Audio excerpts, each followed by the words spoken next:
اللہ الرحمن الرحیم، کسب معاش کے اس عمل میں بحیثیت مسلمان یہ ہماری ذمہ داری ہے کہ ہم اللہ تعالیٰ کی حرام کردہ چیزوں سے بچتے رہیں۔ سود کا شمار بھی ناظرین ایسی ہی چیزوں میں ہوتا ہے جنہیں اللہ تعالیٰ نے حرام قرار دیا ہے۔ سود کیا ہے، اسے کیوں حرام قرار دیا گیا ہے، اور اس کا اطلاق کن چیزوں پر ہوتا ہے، ان امور پر ہم آج کے پروگرام میں بات کریں گے۔ ہمارے ساتھ شریک گفتگو ہیں ممتاز ریسرچ اسکالر جناب جاوید احمد غامدی صاحب۔ جاوید صاحب کا نام کسی تعارف کا محتاج نہیں ہے ناظرین، دین کے دیگر شعبوں کی طرح آپ نے معیشت کے میدان میں بھی تفصیلی کام کیا ہے۔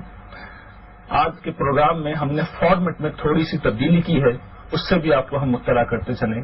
ہمارے اس پروگرام میں ہمارے ساتھ آج ہمارے پارٹیسپینٹس نہیں ہوں گے، بلکہ اس کی جگہ ہم اپنے ناظرین کی وہ کالز لیں گے جن کا تعلق اس موضوع کے حوالے سے ہے۔ ہم اپنے پروگرام کا ناظرین باقاعدہ آغاز کریں گے، لیکن اس وقت ہم لے رہے ہیں ایک شارٹ بریک۔ ہمارے ساتھ رہیے گا۔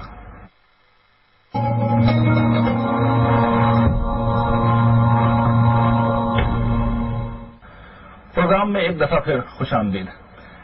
جاوید صاحب، سود کے حوالے سے ہمیں اپنے پروگرام میں بات کرنی ہے۔ انسان کے متعلق ہم جانتے ہیں، آپ بھی اس سے باخبر ہیں کہ معیشت پر اس کا انحصار ہوتا ہے۔ انسان کا کمانا حلال ہے حرام ہے، یہ دین کے لیے بڑا مسئلہ ہے، اور سود اللہ تعالیٰ کی نظر میں ایک حرام چیز ہے۔ تو میں یہ جاننا چاہتا ہوں، اور یقیناً سارے ناظرین بھی یہ جاننا چاہتے ہیں کہ سود کیا ہوتا ہے، یہ فرما دیجیے۔ اس سوال کا جواب دینے سے پہلے میں چند توحیدی مقدمات واضح کرنا چاہوں گا۔ قرآن مجید میں جس چیز کو اصول کے طور پر معیشت میں حرمت کی بنیاد کی حیثیت سے بیان کیا ہے، وہ یہ ہے کہ لا تاکلوا اموالکم بینکم بالباطل، یعنی تم دوسروں کا مال ناحق طریقے سے نہ کھاؤ، یہ چیز ممنوع قرار دی گئی ہے۔ اب اس کی دسیوں صورتیں انسانی زندگی میں آپ دیکھ سکتے ہیں۔ کوئی آدمی غبن کرتا ہے، کوئی آدمی جھوٹ بول کے کسی کا مال لے لیتا ہے، کوئی کسی کو دھوکہ دیتا ہے، کوئی فریب دیتا ہے، کوئی خیانت کا ارتکاب کرتا ہے، کوئی رشوت لے لیتا ہے۔ دسیوں صورتیں اس کی اس وقت بھی موجود ہیں، اور جب سے تمدن شروع ہوا ہے موجود رہی۔ اس میں ایک سوال یہ پیدا ہوتا تھا کہ کوئی شخص اگر کسی کو قرض دیتا ہے، روپیہ قرض دیتا ہے، گندم قرض دیتا ہے، آٹا قرض دیتا ہے، چاول قرض دیتا ہے، کیونکہ پرانے زمانے میں تو یہ چیزیں بھی ادھار کے طور پر یا قرض کے طور پر دی جاتی تھی، تو کیا وہ واپس لیتے وقت ان سے کچھ زیادہ کا مطالبہ کر سکتا ہے؟ یہ ایک سوال پیدا ہوتا تھا۔ اچھا، یہ سوال اس وجہ سے اور بھی زیادہ اہمیت کا حامل ہو جاتا تھا کہ کرائے کا تصور ہمیشہ سے رہا ہے، یعنی آپ نے کوئی چیز کسی کو استعمال کرنے کے لیے دی، کوئی میز ہے، کوئی کرسی ہے، کوئی گاڑی ہے، کوئی گھر ہے، تو آپ اس کا کرایہ لے لیتے تھے۔ اس کو کبھی بھی ناجائز نہیں کہا گیا۔ آپ نے کسی شخص کی ایک چیز جو اس کی ملکیت ہے اسے استعمال کیا ہے، تو استعمال کا کچھ معاوضہ آپ کو دینا چاہیے۔ تو یہاں یہ التباس پیدا ہوا کہ ہم نے روپیہ لیا ہے، ہم نے گندم لی ہے، ہم نے چاول لیے ہیں، تو ان کو بھی تو ہم نے ایک طرح سے استعمال ہی کیا ہے، تو ان کے استعمال کرنے کا بھی کوئی معاوضہ کیا دینا جائز ہوگا؟ یہ سوال تھا۔ اس کے بارے میں اللہ تعالیٰ نے اپنا فیصلہ یہ دیا کہ وہ چیزیں جو استعمال کر کے واپس کی جا سکتی ہیں، جیسے میز، کرسی، گاڑی، مکان ہے، ان کا کرایہ تو جائز ہے، لیکن وہ چیزیں جو استعمال کر کے واپس نہیں کی جا سکتی، یعنی وہ اپنا وجود ختم کر دیتی ہیں، فنا ہو جاتی ہیں۔ چاول آپ کھا لیں گے، آٹا آپ استعمال کر لیں گے، وہ اپنا وجود ختم کر دے گا۔ روپیہ آپ کو دیا گیا ہے تو کہیں خرچ کریں گے، اس کے استعمال کا کوئی اور طریقہ ہی نہیں ہے۔ یعنی گاڑی کا استعمال اور روپے کا استعمال یہ دونوں اپنی نوعیت کے لحاظ سے مختلف ہے۔ تو اس پر اللہ تعالیٰ نے یہ فرمایا کہ چونکہ انسان کو اس میں دوہری مشقت سے سابقہ پڑ جاتا ہے، یعنی ایک تو وہ اسی چیز کو دوبارہ پیدا کرتا ہے، کمائے گا، پھر اس کے بعد روپیہ پیدا کرے گا، کمائے گا، پھر اسے چاول خریدے گا، یہی کرے گا نا۔ دوسرے یہ کہ آپ اس سے زائد بھی مانگ رہے ہیں، تو یہ اکل الاموال بالباطل ہے۔ وہی بات جو میں نے قرآن مجید کی آیت کے حوالے سے آپ کو بتائی کہ دوسروں کا مال باطل طریقے سے کھانا جائز نہیں ہے، ناحق دوسرے کا مال نہیں کھانا چاہیے، تو اس کو اللہ تعالیٰ نے ناحق مال کھانا قرار دے دیا، گویا اسی اصول کی ایک فرع ہے۔ اس کو ہمیشہ سے سود کہا جاتا رہا ہے۔ یعنی کوئی کنزیومیبل آئٹم ہے، وہ کوئی شخص لیتا ہے تو جتنا لیا ہے اتنا ہی واپس ہونا ضروری ہے، اضافی اگر چیز لی جا رہی ہے تو یہ سود ہے۔ قرض کے طور پر اگر روپیہ لیا گیا ہے، ظاہر یہ کنزیومیبل ہے، اس نے اپنے وجود کو فنا کر دینا ہے، اسے آپ اس کی ذات میں باقی رکھ کے استعمال نہیں کر سکتے. تو اس میں اگر کوئی زائد مطالبہ کیا جا رہا ہے، آپ اپنی مرضی سے کچھ زائد دینا چاہتے ہیں تو اس میں کوئی حرج کی بات نہیں ہے. مطالبہ کیا جا رہا ہے زائد کا، تو یہ در حقیقت سود ہے اور اس کو اللہ تعالیٰ نے ممنوع قرار دے دیا. یہ جو اللہ تعالیٰ نے اس کو ممنوع قرار دیا ہے، یہ آج سے 1400 سال پہلے قرآن کے نزول کے وقت قرار نہیں دیا، یہ ہمیشہ سے ممنوع قرار دیا گیا. یعنی انبیاء علیہ السلام کے شرائع کی جتنی بھی تاریخ ہمیں معلوم ہے، اس سے یہ بات واضح ہوتی ہے کہ اس کو ہمیشہ سے ایک بری چیز سمجھا گیا. آپ مکان کا کرایہ لے لیں، آپ گاڑی کا کرایہ لے لیں، آپ میز کرسی استعمال کرنے کا کرایہ لے لیں، اس کو کبھی ناجائز نہیں سمجھا گیا یا ناحق مطالبے کا نام نہیں دیا گیا. لیکن جیسے ہی آپ کسی کنزیومیبل چیز کے بارے میں یہ تقاضا کرتے ہیں کہ یہ واپس کی جائے، تو اصل بھی واپس کیا جائے اور اس پر کچھ زائد بھی دیا جائے، تو اسے سود قرار دیا. صاحب ایک سوال سود کے حوالے سے اکثر سامنے آتا ہے کہ جس چیز کو قرآن کریم سود کہتا ہے وہ کوئی الگ چیز ہے اور اس کے لیے ایک ربا کا لفظ استعمال کیا جاتا ہے، اور جو ہم جسے جانتے ہیں کہ یہ انٹرسٹ ہے یا سود ہے، یہ کوئی الگ چیز ہوتی ہے. تو آپ کی اس بارے میں کیا رائے ہے؟ میں دو باتیں دیکھیے بہت اچھی طرح سمجھ لینی چاہیے. ایک تو یہ کہ ربا کوئی قرآن کی اصطلاح نہیں ہے، عربی زبان کا ایک عام لفظ ہے. جس طرح عربی زبان میں آپ بات کر رہے ہو تو اس کے عام الفاظ میں اپنے مدعا کو بیان کریں گے، انہی عام الفاظ میں سے ایک لفظ ربا کو لے کر قرآن مجید میں اس کی حرمت کا حکم صادر. یہ کوئی اصطلاح نہیں ہے قرآن کی، یہ کوئی اصطلاح نہیں ہے. آپ یہ سمجھیں کہ جیسے ہمارے یہاں سود ایک عام لفظ ہے، ہر آدمی اس کے معنی سے واقف ہے. جب سود کا لفظ بولا جاتا ہے تو میں آپ سب سمجھ لیتے ہیں کہ اس سے کیا مراد ہے. بالکل یہی معاملہ لفظ ربا کا، یہ قرآن کی کوئی اصطلاح نہیں ہے. ہمارے ہاں جو بحث اس معاملے میں پیدا ہوئی وہ در حقیقت یہ تھی کہ قدیم زمانے میں مہاجنی سود ہوتا ہے، جس کو انگریزی میں یوجری کہتے ہیں. مہاجنی سود میں چونکہ شرح سود بہت زیادہ ہوتی تھی اور مہاجن کے عام طور پر کارندے لوگوں کو بہت تنگ کرتے تھے اور زیادہ تر غریب لوگ اپنی ضرورتیں پوری کرنے کے لیے قرض لیتے تھے، تو اس وجہ سے لوگ یہ سمجھتے ہیں کہ ربا کو اس طرح کی چیز ہے جسے قرآن مجید میں ممنوع قرار دیا ہے. کمرشل انٹرسٹ کے بارے میں جو بینکوں میں ہم لیتے رہتے ہیں، اس سے متعلق لوگوں کا عام خیال یہ ہو گیا کہ اس میں وہ استحصال اور ظلم کی صورتیں بظاہر نہیں پائی جاتی. تو اس وجہ سے یہ کوئی ایسی چیز نہیں ہے کہ اس پر قدغن لگائی جائے یا اسے وہی ربا سمجھا جائے. یعنی جہاں تک اس چیز کا تعلق ہے کہ ربا قرض پر متعین منافع کا نام ہے، اس میں کبھی کوئی اختلاف نہیں ہوا. یہ بات تو ہمیشہ سے طے ہے. اس کی کون سی نوعیت ایسی ہے کہ جس پر حرمت کا اطلاق ہوگا؟ تو جن لوگوں نے موجودہ زمانے میں جو کمرشل انٹرسٹ ہے اس کو اس سے غیر متعلق قرار دیا، انہوں نے اصل میں یہ استدلال قائم کیا کہ ربا یوجری کی نوعیت کی چیز تھی. یہ جو بینک انٹرسٹ ہے یہ بالکل کاروباری نوعیت کے لیے گئے قرضوں پر کچھ منافع طلب کر لیا جاتا ہے. آخر اس میں حرمت کی کیا وجہ ہو سکتی ہے؟ تو ہم جب قرآن مجید کی طرف رجوع کرتے ہیں تو یہ معلوم ہوتا ہے کہ عرب میں صرف صرفی قرضوں میں سود پر قرض نہیں لیے جاتے، بلکہ تجارتی قرضوں میں بھی، بلکہ زیادہ تر تجارتی معاملات میں قرض دیے. یہ قرآن میں بیان ہوا ہے. یہ بات قرآن مجید نے بڑے وضاحت کے ساتھ خود واضح کر دی ہے، یعنی اس میں کوئی ابہام باقی نہیں رہتا. اگر قرآن مجید کا آپ مطالعہ کریں تو آپ دیکھیے کہ قرآن مجید میں سورہ روم میں سود کی حرمت کا ذکر ہوا ہے، سورہ آل عمران میں سود کی حرمت کا ذکر ہوا ہے، سورہ بقرہ میں سود کی حرمت کا ذکر ہوا ہے. تو سورہ روم کو اگر آپ پڑھیں تو اس کے الفاظ یہ ہیں کہ وَمَا آتَيْتُم مِّن رِبًا لِيَرْبُوَ فِي أَمْوَالِ النَّاسِ فَلَا يَرْبُو عِندَ اللَّهِ. یہ جو تم سودی قرض دیتے ہو کہ دوسروں کے مال میں جا کے پروان چڑھے، یہ اللہ کے ہاں پروان نہیں چڑھتا. اب ظاہر ہے دوسروں کے مال میں جا کر پروان چڑھے کی تعبیر تو تجارتی سودی کے لیے اختیار کی جا سکتی ہے، کیونکہ جب ایک ضرورت مند آدمی قرض لیتا ہے، صرفی مقاصد کے لیے قرض دیا جاتا ہے، تو وہاں تو دوسرے کے مال میں جا کر پروان چڑھنے کا کوئی سوال ہی پیدا نہیں ہوتا.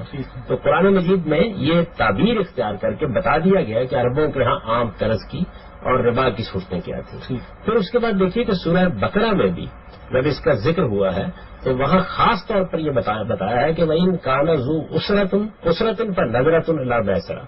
یعنی اگر کوئی آدمی تنگ دست ہے، اگر کوئی آدمی تنگ دست ہے، یہ الفاظ خود بتا رہے ہیں کہ ایسا نہیں کہ سب تنگ دست لوگ ہی قرض لیتے تھے، کچھ لوگ بلکہ کھاتے پیتے لوگ بھی لیتے تھے. کیونکہ اگر کوئی شخص تنگ دست ہے، یہ الفاظ تو آپ استعمال نہیں کر سکتے عام حالات کے لیے.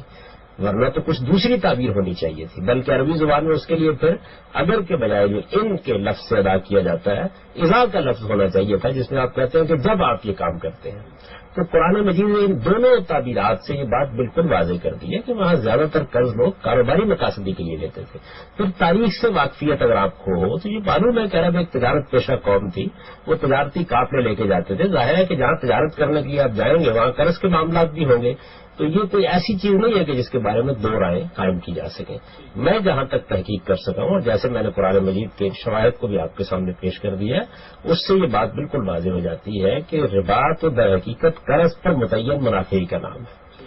اب زیادہ سے زیادہ جو بات کہی جا سکتی ہے وہ یہ بات ہے کہ ہم نے کمرشل انٹرسٹ کا مطالعہ کیا ہے، بینکاری کے نظام میں اس کو جو صورت دے دی ہے اس کے اندر ظلم اور استحصال کی وہ علت ہی باقی نہیں رہی جو اس زمانے کے قرضوں میں ہوا کرتی تھی. کوئی شخص یہ استدلال کر سکتا ہے، چنانچہ ہمارے ہاں بہت سے اہل علم نے یہ استدلال کیا بھی ہے.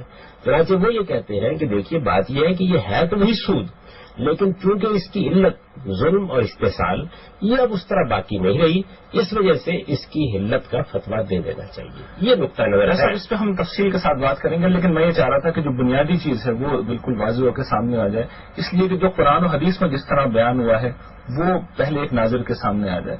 یا سب ایک چیز جو آپ نے بتائی تھی کہ اموال باطل جو ہے وہ اللہ تعالیٰ نے حرام قرار دی ہے، تو بہت سے لوگ یہ کہتے ہیں کہ اصل میں کنسنٹریشن آف ویلتھ کا سبب بنتا ہے.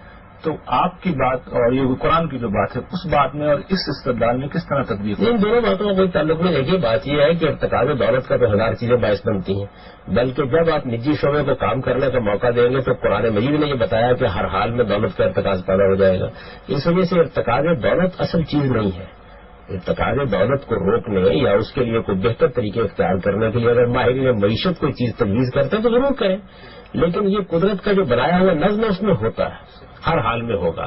اصل چیز یہ ہے کہ آپ دوسرے سے روپیہ لے رہے ہیں تو قرآن مجید اصل میں اخلاق کی جگہ سے آپ کے ساتھ بات کر رہا ہے. وہ یہ کہہ رہا ہے کہ کیا آپ کو یہ روپیہ اس سے لینے کا حق ہے؟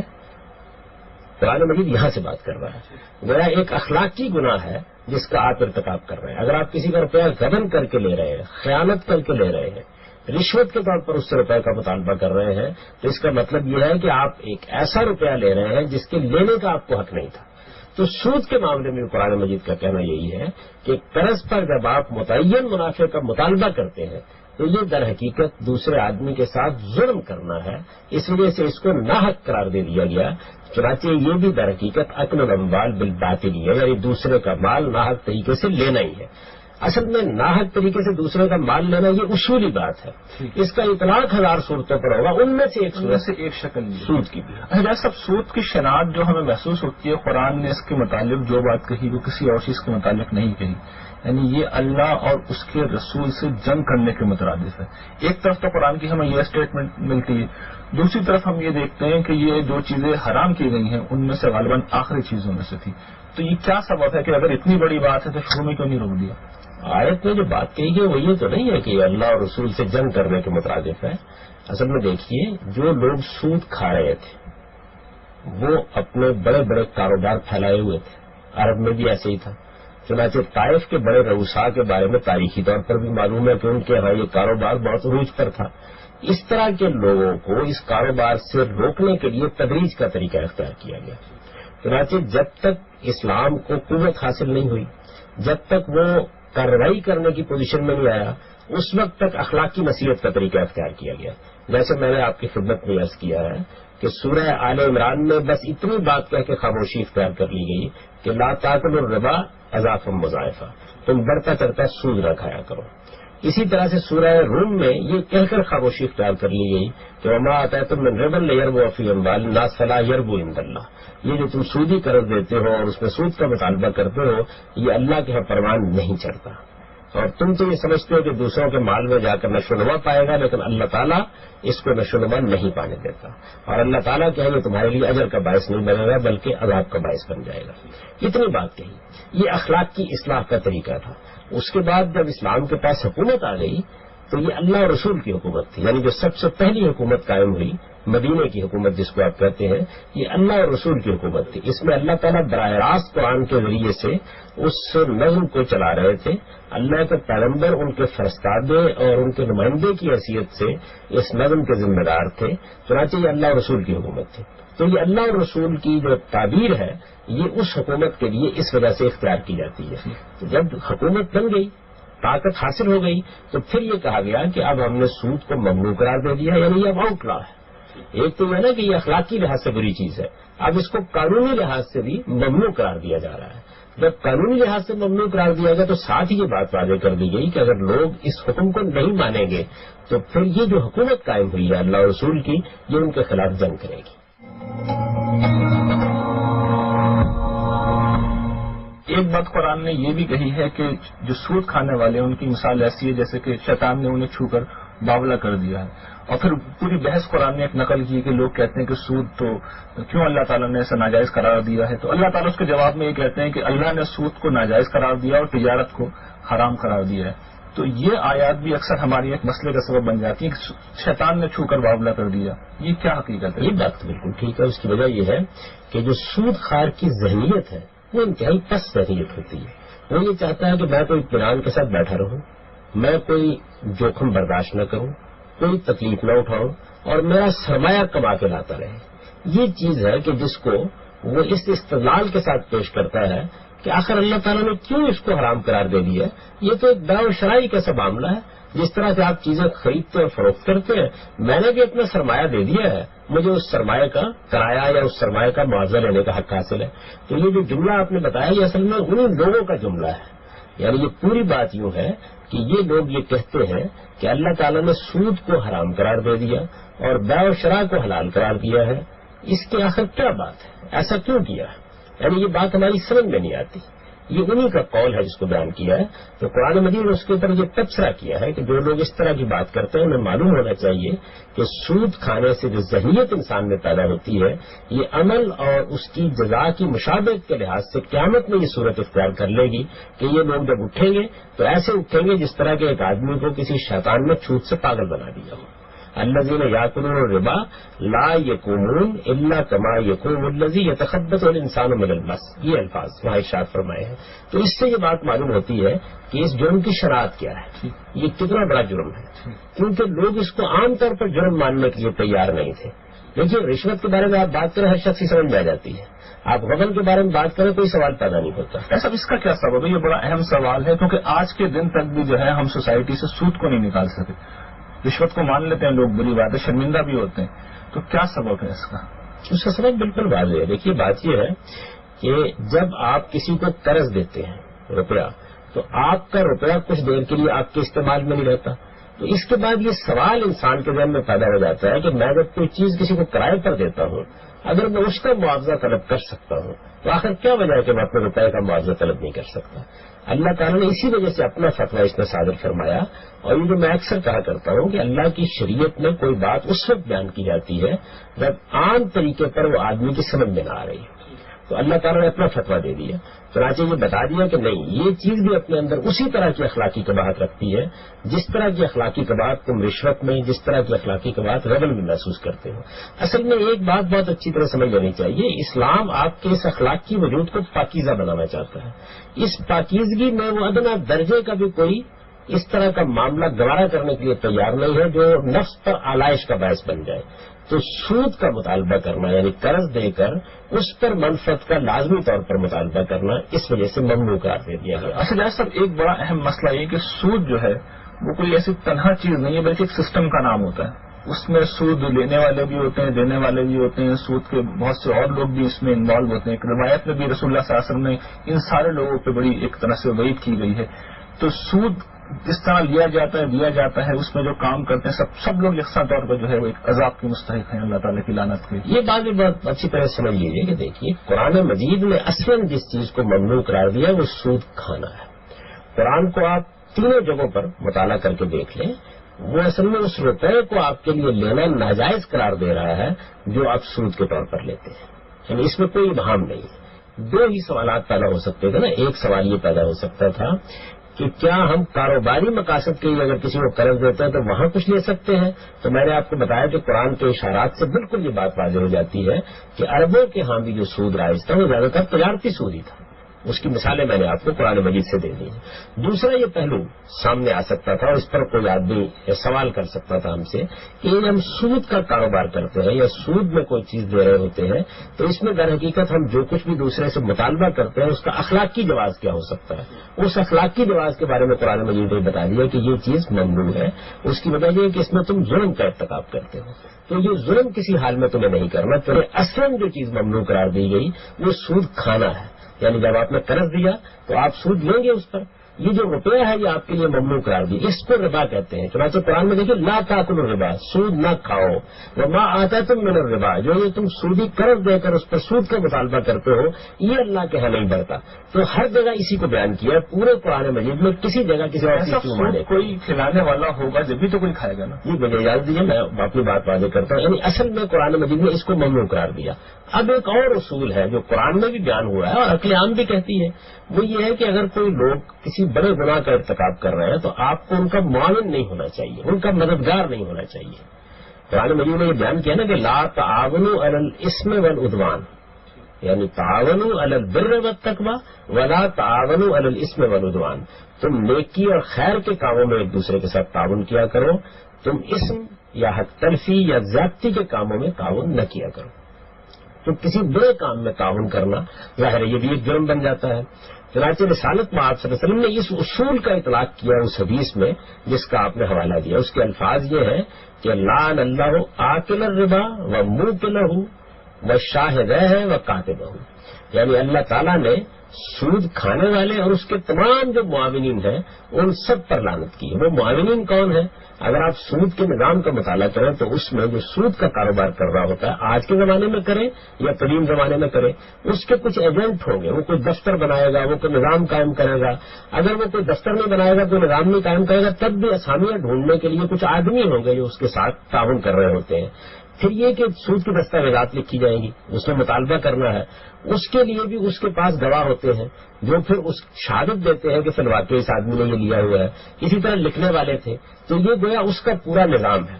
یعنی جس وقت بھی کوئی آدمی سود کا کام کرے گا تو وہ اپنے ایجنٹ بھی سوسائٹی میں رکھے گا، وہ اپنے لیے کچھ گواہ بھی ٹھہرائے گا اور وہ اسی طریقے سے کسی سے دستاویز لکھوانے کا کام بھی کرے گا. یہ قدیم زمانے میں بھی ہوتا تھا، موجودہ زمانے میں اس نے سسٹم کی صورت اختیار کر لی ہے. یہ اصل میں معاونین ہے سب کے سب.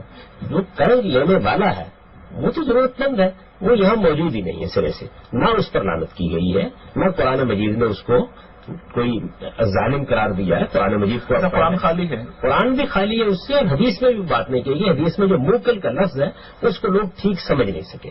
میں جہاں تک اس کو سمجھاؤں میرے نزدیک وہ حقیقت میں ان ایجنٹوں کے لیے آیا ہے جو اسامیاں ڈھونڈنے کا کام کرتے تھے. موجودہ زمانے میں بھی آپ دیکھ لیجیے کہ سود کا بینکاری کا نظام قائم ہوا ہے تو اس میں بھی ایک پورا کا پورا عملہ ہوتا ہے جو یہ کام انجام دے رہا ہوتا ہے.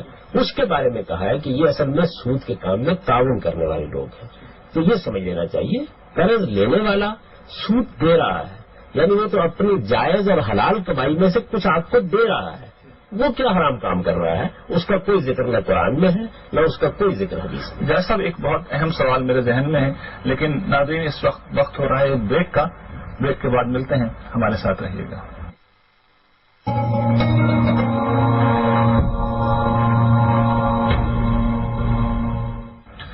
ناظرین پروگرام میں ایک دفعہ پھر خوش آمدید.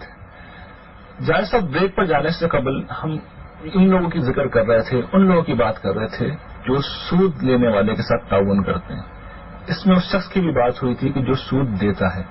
تو آپ یہ کہہ رہے ہیں کہ وہ تو ایک طرح سے اس کے ساتھ تو زیادتی ہوتی ہے جس طرح قرآن بیان کرتا ہے. تو یہ بات مہاجنے سود پہ تو سمجھ میں آتی ہے کہ ایک شخص ہے، ضرورت مند ہے، بیٹی کی شادی کے لیے اس نے قرضہ لیا پھر وہ سود دے. لیکن جو تاجر لوگ ہوتے ہیں وہ اپنے کاروبار کے لیے قرضہ لیتے ہیں، وہ اس سے کماتے ہیں. تو وہ اگر کما رہے ہیں تو اگر جس نے پیسے دیے ہیں وہ اس میں سے کچھ کما لے تو اس میں کیا حرج ہے؟ اسلام کا اپروچ پر آپ سرچ کر چکا ہوں کہ اخلاقی ہے. دیکھیے اگر ایک تاجر آپ سے قرض لے رہا ہے تو پھر اس کو نفع ہوگا، آپ بھی شریک ہو جائیں. سوال یہ ہے کہ نفع ہوا ہی نہیں یا مثال کے طور پر نقصان ہو گیا. اس صورت میں آپ کیا حق رکھتے ہیں کہ اس سے زائد کا مطالبہ کریں؟ یہ ہے اصل میں وہ چیز جو سود کی ممانعت کا باعث ہے. جیسا وہ تعاون تو کر رہا ہے نا، وہ اپنے کاروبار کو بڑھانے کے لیے اس نے پیسے لے لیے ہیں کسی سے اور پھر اس سے وہ کاروبار بڑھا رہا ہے. اسے ضرورت کیا ہے کاروبار بڑھانے کی؟ تعاون کیوں کر رہا ہے؟ یعنی اپنی ضرورت پوری کر رہا ہے. ضرورت انسان کی ذاتی ضرورت بھی ہو سکتی ہے، کاروباری ضرورت بھی ہو سکتی ہے. کاروبار کو بڑھانا کوئی اسلام میں عیب کی چیز نہیں ہے. جب آپ کاروبار کرتے ہیں تو کاروبار کی اپنی فطرت یہ تقاضا کرتی ہے کہ آپ اسے بڑھائیں. کاروبار کے بارے میں یہ بڑی غیر کاروباری بات ہے کہ اسے کسی ایک جگہ روکا جا سکتا ہے. کاروبار کے کچھ اندرونی تقاضے ہوتے ہیں جن کے لحاظ سے آپ اس کو بڑھانا ہوتا ہے. پھر ایک آدمی کو اللہ تعالیٰ نے اگر یہ صلاحیت دی ہے کہ وہ اپنے کاروبار کو بڑھا سکتا ہے تو وہ نہ صرف یہ کہ اپنی خدمت کر رہا ہوتا ہے بلکہ معاشرے کی بھی خدمت کر رہا ہوتا ہے. اس کی وجہ یہ ہے کہ اگر وہ کاروبار نہیں بڑھائے گا تو روزگار کے مواقع پیدا نہیں ہوں گے. روزگار کے مواقع زیادہ سے زیادہ اسی صورت میں پیدا ہوتے ہیں جب کاروبار بڑھتا ہے، جب فیکٹریاں لگتی ہیں، جب نئے نئے منصوبے آپ بناتے ہیں. اس کے بغیر تو یہ مواقع پیدا نہیں ہو سکتے. تو جس وقت ایک آدمی کاروبار کرتا ہے تو وہ اپنی ذاتی خدمت کے ساتھ یا اپنے ذاتی مفاد کے ساتھ سوسائٹی کے مفاد کے لیے بھی خدمت انجام دے رہا ہوتا ہے. لیکن صاحب اس میں ایک مسئلہ یہ پیدا ہوتا ہے کہ جو ایک تاجر ہوتا ہے اس کی یہ ذہنیت ہوتی ہے کہ وہ جو سود اسے دینا ہوتا ہے پیچھے، وہ اس سود کو اپنی اس قیمت میں شامل کر دیتا ہے. تو سوسائٹی کی خدمت تو نہیں ہوئی، سوسائٹی کے ساتھ تو مزید ظلم ہو گیا کہ جو چیز پہلے 10 روپے کی مل رہی تھی اب وہ 12 روپے کی مل رہی ہے. اس کا علاج ہے نا کہ آپ سود کو ممنوع قرار دیں. یعنی میں تو یہ نہیں عرض کر رہا کہ سود کوئی بہت اچھی چیز ہے. سود ایک اخلاقی گناہ ہے، اللہ نے اس کو حرام قرار دیا ہے. سوسائٹی سے سود ختم کریں. یعنی لوگوں کو سود کے بغیر اگر قرض آپ دلوانے کی کوئی صورت نکال سکتے ہیں تو ضرور نکالیے. لیکن یہ بات کہ ایک آدمی کاروبار کر رہا ہے تو وہ سوسائٹی کی خدمت کر رہا ہے، اس لیے کہ روزگار کے مواقع پیدا کرتا ہے، وہ اشیاء صرف مہیا کرتا ہے. کوئی چیز بنا رہا ہے تو آخر آپ کے اندر قوت خرید پیدا ہوگی تو آپ اسے خریدنے کے لیے جائیں گے نا. یہ سب معاملات وہ کر رہا ہے. تو اس لیے اس کو مجرم نہیں قرار دیا جا سکتا.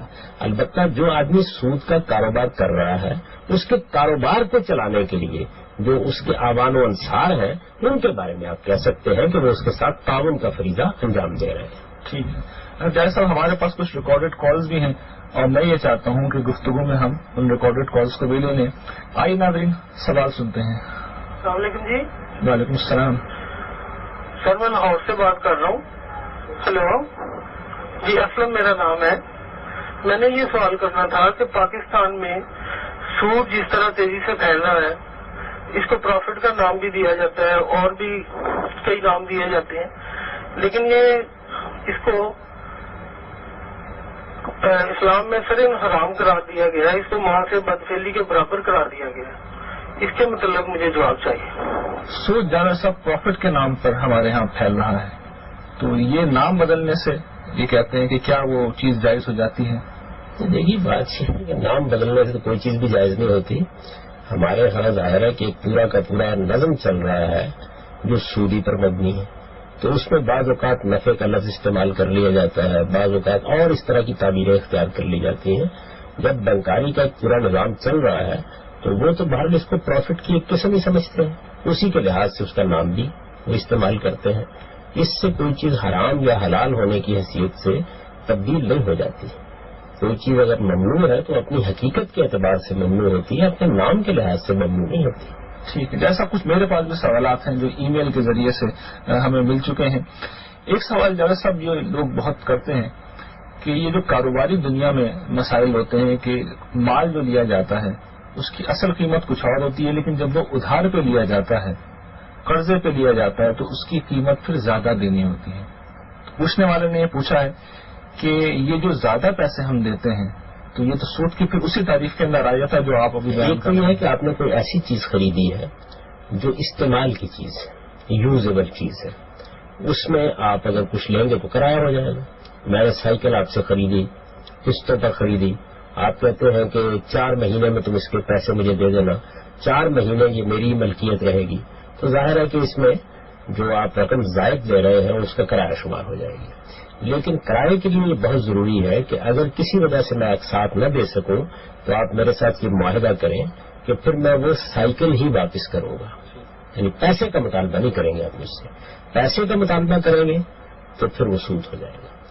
لیکن وہ چیزیں جو صرفی نوعیت کی ہیں، جو استعمال ہو جاتی ہیں، جن کو آپ فنا کر بیٹھتے ہیں اس کے بعد دوبارہ پیدا کرنی پڑتی ہیں، ان میں ظاہر ہے اگر قیمت میں مدت کے لحاظ سے فرق کیا جائے گا یہ بات میری سمجھ میں نہیں آتی کہ پھر اس میں اور سود میں کیا فرق باقی ہے. یعنی یہ جو ادھار پہ مال دیا جاتا ہے اور جو اضافی قیمت لی جاتی ہے وہ بھی ایک طرح سے ایک نوعیت سے سود ہی ہے. لیکن جہاں سب کو ایک دوسرا پہلو بھی ہے اس کا، وہ یہ کہ بہت سے لوگ اس کو اس حیثیت میں پیش کرتے ہیں کہ یہ ڈسکاؤنٹ ہے. یعنی اصل قیمت ایک الگ چیز ہوتی ہے. وہ دیکھیے بات یہ ہے کہ جب آپ سودا خریدنے کے لیے جاتے ہیں تو آپ کو ایک ہی قیمت بتائی جاتی ہے. آپ اس قیمت میں بہت سا مال خرید لیتے ہیں، یا آپ کہتے ہیں کہ جی میں فوری طور پر اس کی ادائیگی ابھی کر دیتا ہوں سارے روپے کی، اس میں آپ کو کوئی چیز دی جاتی ہے تو اس کو ڈسکاؤنٹ سے تعبیر کیا جاتا ہے. جہاں صاحب ایک سوال جو سود کے حوالے سے پیدا ہوتا ہے وہ یہ کہ ایک بڑا گناہ ہے، بڑا جرم ہے، لیکن رسول اللہ صلی اللہ علیہ وسلم جس حد پہ گئے ہیں، آپ کی ایک روایت ہے کہ یہ اس کا گناہ جو ہے وہ کم سے کم ایسا ہی ہے، 70 حصے غالباً روایت کے الفاظ ہیں کہ اس کے 70 حصے اگر گناہ کے کیے جائیں تو سب سے کم جو حصہ ہوگا وہ ماں سے بدکاری کے برابر ہے. تو یہ اتنی غیر معمولی چیز ہے، کیا سبب ہے اس اسلوب کا؟ جی اس کی وجہ بالکل واضح ہے. اس کی وجہ یہ ہے کہ اس زمانے میں سود جس حیثیت سے دیا جا رہا تھا اور جس طرح لوگ اس کی چکی میں پستے تھے اور جس طرح اس طرح کے مہاجن لوگوں کو ذلیل کرتے تھے، اس میں فی الواقع یہ اتنا بڑا جرم بن جاتا تھا. لیکن بات یہ ہے کہ تمام جتنے جرائم ہیں ان سب کی نوعیت میں بعض چیزیں زائد شامل ہو جاتی ہیں تو ان کی شناخت بہت بڑھ جاتی ہے. مثال کے طور پر بدکاری ایک جرم ہے، ہر لحاظ سے جرم ہے. ایک آدمی مسجد میں بدکاری کا ارتکاب کرتا ہے، ایک آدمی محرمات کے ساتھ بدکاری کا ارتکاب کرتا ہے تو نوعیت بہت تبدیل ہو جائے گی نا. ہمسائے کی بیوی کے ساتھ بدکاری کا ارتکاب کرتا ہے تو نوعیت بہت تبدیل ہو جائے گی. بالکل اسی طرح سے جب سود مہاجنی سود بن جاتا ہے اور مہاجن ہر طرح کے انسانی جذبات سے عاری ہو کر انسانوں کی ضروریات سے ناجائز فائدہ اٹھاتا ہے اور لوگوں کو اپنے شکنجے میں کس لیتا ہے اور ان کے لیے نکلنے کے مواقع باقی نہیں رہتے، وہ صورتحال ہے جس کے اوپر رسالت مآب صلی اللہ علیہ وسلم نے یہ تبصرہ کیا ہے. ظاہر ہے کہ اس کی نوعیتیں تبدیل ہوں گی تو تبصرے کے اندر جس شناخت کو بیان کر رہا ہے اس میں بھی کمی آئے گی اور یہ تمام جرائم میں ایسے ہی ہوتا ہے. ٹھیک ہے ڈاکٹر صاحب، ایک سوال میرے پاس ای میل کے ذریعے سے آیا ہوا ہے اور وہ اہم سوال ہے. بہت سے لوگ کا یہ مسئلہ ہے کہ لوگ پیسے لگاتے ہیں کاروبار میں، تو وہ یہ کہتے ہیں، جو سوال آیا ہے مخصوص کہ 2 لاکھ روپے انہوں نے کہیں لگا رکھے ہیں، وہ یہ کہتے ہیں کہ انہیں 5,000 روپے مہینہ ہر مہینے دیا جاتا ہے. تو یہ فکس اماؤنٹ کا ملنا، تو سود کی ایک تعریف یہ بھی کی جاتی ہے کہ فکس اماؤنٹ کا ملنا جو ہے وہ اصل میں سود ہے. اس کی نوعیت سمجھنی پڑے گی. اس کی وجہ یہ ہے کہ ایسا بھی ہو سکتا ہے کہ معاہدہ یہ کیا گیا ہو کہ آپ علی الحساب 5,000 روپے لیتے رہیں گے، آخر میں جب سال گزر جائے گا تو تمام حسابات دیکھے جائیں گے، نفع کا نقصان کا اندازہ کیا جائے گا. اگر آپ کا نفع فی الواقع اتنا ہے کہ 5,000 کے لحاظ سے آپ کو ادائیگی ٹھیک ہو گئی ہے تو ٹھیک ہے، اگر کمی ہے تو پوری کر دی جائے گی. اگر تو یہ ہے تو پھر اس پہ اعتراض نہیں کیا جا سکتا. لیکن اگر طے کر لیا ہے کہ آپ نے 2 لاکھ روپے 4 لاکھ روپے دے دیے اور آپ کو 5,000 10,000 روپے مہینے کے ملتے رہیں گے ہمیشہ کے لیے، تو پھر یہی سود ہے، کیونکہ قرض پر متعین منافع ہی کو سود کہا جاتا ہے. یعنی متعین منافع ہونا ضروری ہے. جی اس کی تعریف ہی ہے. یعنی سود اس منافع کو کہتے ہیں جو متعین کر دیا گیا ہے. متعین منفعت ہے کہ لاکھ پر مجھے 2% ملنا ہے، 4% ملنا ہے، 10,000 ملنا ہے، 5,000 ملنا ہے.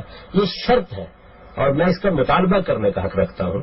جس وقت آپ یہ چیز کریں گے تو اسی کو سود کہا جاتا ہے. ٹھیک ہے ڈاکٹر صاحب، ایک اور سوال میرے پاس یہ چھوٹا سا آیا ہوا ہے لیکن اہم سوال اس اعتبار سے کہ اسلام سے قبل بھی کیا سود اسی طرح حرام و ناجائز تھا اور پچھلی شریعتوں میں جو ہے اس کے احکام کیا اسی طرح موجود تھے اور کس خاص وقت سے اللہ تعالیٰ نے سود کو حرام قرار دیا؟ میں اپنی تمہیدی گفتگو میں یہ بات واضح کر چکا ہوں کہ ایسا نہیں ہے کہ رسالت میں آپ صلی اللہ علیہ وسلم کے زمانے میں جب قرآن نازل ہوا تو تب سود کو حرام قرار دیا گیا. سود تمام امتوں میں ایسے ہی ممنوع رہا ہے، بلکہ یہ ایسی ممنوع چیز ہے کہ اس کے بارے میں کبھی 2 آراء نہیں رہی. تورات میں، انجیل میں بالکل اسی طرح سود کی شرائط، سود کی حرمت بیان کی گئی ہے. تمام قدیم صحائف اسی بات کی شہادت دیتے ہیں. پرانی امتوں کے ہاں بھی فقہاء علماء اس پر ہمیشہ متفق رہے ہیں. باقی دنیا بھی سود کی ممانعت پر متفق تھی. اب اس زمانے میں بعض لوگوں نے استدلال کرنا شروع کیا، ورنہ دنیا جب سے قائم ہوئی ہے اس کو ایک برائی ہی سمجھا جاتا رہا ہے. ٹھیک ہے جیسا ایک سوال ہمارے پاس یہ آیا ہوا ہے کہ یہ جو مزاربت ہوتی ہے یہ کیا ہوتی ہے؟ یعنی کہ ایک شخص جو ہے وہ سلیپنگ پارٹنر ہے اور کاروبار کوئی اور کر رہا ہے، تو کیا دین میں اس کی اجازت ہے؟ اور دوسرا یہ کہ فقہ حنفی میں کہا جاتا ہے کہ یہ ناجائز ہے. یہ بات یہ ہے کہ دین جو کچھ ممنوع قرار دیتا ہے اس کو واضح طریقے پہ بیان کر دیتا ہے. دین کا مزاج یہ نہیں ہے کہ وہ آپ کو تمام زندگی کے معاملات میں یہ بتائے کہ فلاں فلاں معاملات کیسے کریں انسان کاروبار کرتا ہے، انسان دوسرے معاملات کرتا ہے، وہ سب جائز ہوتے ہیں. ان میں کوئی چیز قباحت کا باعث ہو تو دین بتائے گا. تو دین نے سود کو ممنوع قرار دے دیا، جوئے کو ممنوع قرار دے دیا. اسی طرح ایک اصول قائم کر دیا کہ ہر وہ چیز جو دوسرے کے لیے لازمی نقصان کا باعث بن جائے، اس کو ضرر کہتے ہیں، یا اس میں کوئی دھوکہ پیدا ہو جائے دوسرے کے لیے، اس کو غرر کہتے ہیں، یہ ممنوع ہے. ان چیزوں کے لحاظ سے ہر معاملے کو دیکھا جائے گا. مزاربت میں ایسی کوئی چیز نہیں ہے، لیکن یہ ممنوع ہونے کی بھی کوئی وجہ نہیں ہے. جیسا یہ جو کہا جاتا ہے کہ ایک شخص کی زمین ہے اور دوسرا شخص اس کے اوپر جو ہے کوئی فصل اگا رہا ہے، تو ایک حصہ وہ جس کی زمین ہے اسے دیتا ہے، تو کہتے ہیں یہ بھی ایک طرح سے سود ہی ہے. یہ مزاربت نہیں، یہ تو مزارات ہے. یعنی مزاربت تو یہ ہے کہ آپ اپنا مال کسی کو دیتے ہیں اور آپ اس میں شریک نہیں ہے کاروبار میں، یعنی فیصلے کرنے میں شریک نہیں ہے. مال آپ نے دے دیا اور وہ آپ کا ایک حصہ مقرر کر دیتا ہے. اس میں بھی کوئی ممانعت کی وجہ نہیں ہے. بیان ہی مزارات میں بھی کوئی ممانعت کی وجہ نہیں ہے. جیسا آپ نے ابھی جوئے کے حوالے سے بات کی، تو ایک دو سوالات اس پس منظر میں بھی ہمارے پاس آئے ہوئے ہیں. یہ جو ریفل اسکیمیں ہوتی ہیں جیسا، تو یہ جو ریفل اسکیمیں، ان میں سود یا جوا یا دونوں چیزیں شامل ہیں، یا ان کی دینی حیثیت کیا ہے؟ دیکھیے، ان دونوں کی تعریف سمجھ لینی چاہیے، اس کے بعد آدمی خود فیصلہ کر سکتا ہے. ہم تو یہ بتا سکتے ہیں کہ سود کیا ہے، جوا کیا ہے. اب ظاہر ہے کہ اس کی ہزاروں قسمیں ایسی ہوتی ہیں جن پر اس کا اطلاق کرنا ہوتا ہے. وہ ایک عام آدمی عقل عام سے بہت آسانی کے ساتھ کر سکتا ہے. جوا یہ ہے کہ جس میں ایک فریق کو لازماً نقصان پہنچنا ہوتا ہے. یعنی اس معاملے کی نوعیت ہی ایسی ہوتی ہے کہ یا ایک آدمی کو فائدہ ہوگا یا نقصان ہوگا. یعنی یہ ہو ہی نہیں سکتا کہ دونوں کو بیک وقت فائدہ ہو جائے، یا دونوں کو بیک وقت نقصان ہو جائے، یا دونوں کو کم یا زیادہ فائدہ ہو جائے. ایک کو لازماً فائدہ ہونا ہے، دوسرے کو لازماً نقصان ہونا ہے. یہی جوا ہے. مثال کے طور پر میں 10 روپے لگا دیے، وہ 10 روپے تو لازماً ختم ہو ہی جانے ہیں. البتہ یہ بھی ہو سکتا ہے کہ مجھے بہت بڑی منفعت مل جائے، اور یہ بھی ہو سکتا ہے کچھ بھی نہ ملے. تو یہ جوا ہے. جوا اس چیز کو کہا جاتا ہے. اس کی جتنی صورتیں ہوگی لوگ اس پہ خود اطلاق کر سکتے ہیں. ٹھیک. اچھا صاحب، اس میں ایک جو مسئلہ پیدا ہو رہا ہے، وہ آپ نے جو بات فرمائی، قرآن میں ایک آیت ہے جہاں پہ یہ بیان کیا گیا کہ جوئے کے حوالے سے سورہ بقرہ میں، تو وہاں پہ یہ کہا گیا کہ اس میں کچھ نفع بھی ہے. تو آپ یہ کہہ رہے ہیں کہ اس میں تو کوئی نفع نہیں ہوتا کسی کو؟ دیکھیے، یہ جوئے کی تعریف ہے جو میں نے آپ کو بتائی. یعنی جوا اس چیز کا نام ہے کہ ایک فریق کو لازماً نقصان ہو جانا ہے. اس چیز کا نام ہے. ظاہر ہے کہ دوسرے کو لازماً نفع ہونا ہے اس کے نتیجے میں. یہ تو جوئے کے اندر ہی یہ چیز شامل ہے. قرآن میں جو آیت آپ نے بیان فرمائی ہے اس کا اس سے کوئی تعلق نہیں ہے. وہ یہ صورتحال تھی کہ عربوں کے ہاں لوگ جوا کھیلتے تھے، شراب پیتے تھے، اور عام طور پر بڑے بڑے لوگ مجالس منعقد کر کے، تقریب منعقد کر کے یہ کام کیا کرتے تھے. بالخصوص جب شمال کی ہوائیں چلتی، پالا پڑتا، بہت زیادہ سردی ہو جاتی، قحط کسی صورتحال نمودار ہو جاتی، تو اس میں اس طرح کی مجالس منعقد کی جاتی تھی. اس میں عام طور پر جانور ذبح کر کے گوشت پر جوا کھیلا جاتا تھا، اور اس موقع پر شراب بھی اڑائی جاتی تھی. پھر مختلف غریب لوگ وہاں آ جاتے تھے، اور وہ ان تیروں کے ذریعے سے جو جوئے کے تیر سمجھے جاتے تھے وہ گوشت جیتتے تھے. یہ چیز تھی. اس میں یہ سوال پیدا ہوا کہ اس سے تو کچھ غریبوں کا فائدہ بھی ہوتا تھا. یہ ایسے ہی ہے کہ جس طریقے سے آپ کوئی ایسی تقریب منعقد کریں جس میں اخلاقی لحاظ سے تمام اقدار پامال کر دی جائیں، اور آپ کہیں کہ اس میں جو نفع ہوگا یہ ہم فلاں غریب بستی کی مدد کے لیے دے دیں گے یا فلاں ہسپتال میں لگا دیں گے. تو اس کو قرآن مجید نے یہ کہا کہ چیز کے غلط یا صحیح ہونے کا فیصلہ اس بنیاد پر نہیں کیا جاتا. اس کا نفع یہ تھا کہ غریبوں کو اس سے فائدہ ہو رہا تھا، تو قرآن مجید نے یہ کہا کہ نہیں، اس کا گناہ اس کے نفع سے زیادہ ہے. یہ نہیں کہا کہ اس کا نقصان اس کے نفع سے زیادہ ہے. یعنی جس کو تم نفع سمجھ رہے ہو اس کے مقابلے میں یہ گناہ کی بات ہے. چنانچہ قرآن کے الفاظ ہیں کہ اسمہما اکبر من نفعہما، ان کا گناہ ان کے نفع سے زیادہ ہے، ورنہ تو نقصان اور نفع کا تقابل ہونا چاہیے تھا. تو یہ بات قرآن مجید میں نہیں. جیسا آپ کا بہت بہت شکریہ. ناظرین، سود کے حوالے سے ہمارا آج کا پروگرام آپ نے ملاحظہ فرمایا ہے. یہ ایک بہت اہم موضوع ہے. اس پر کوئی گفتگو ایک نشست میں مکمل نہیں کی جا سکتی. اس لیے انشاءاللہ اگلے ہفتے ہم اسی موضوع پر بات کرنے کے لیے آپ کی خدمت میں حاضر ہوں گے. اب اپنے میزبان ریحان احمد یوسفی اور آج اسلام کی ٹیم کو اجازت دیجیے. اللہ نگہبان.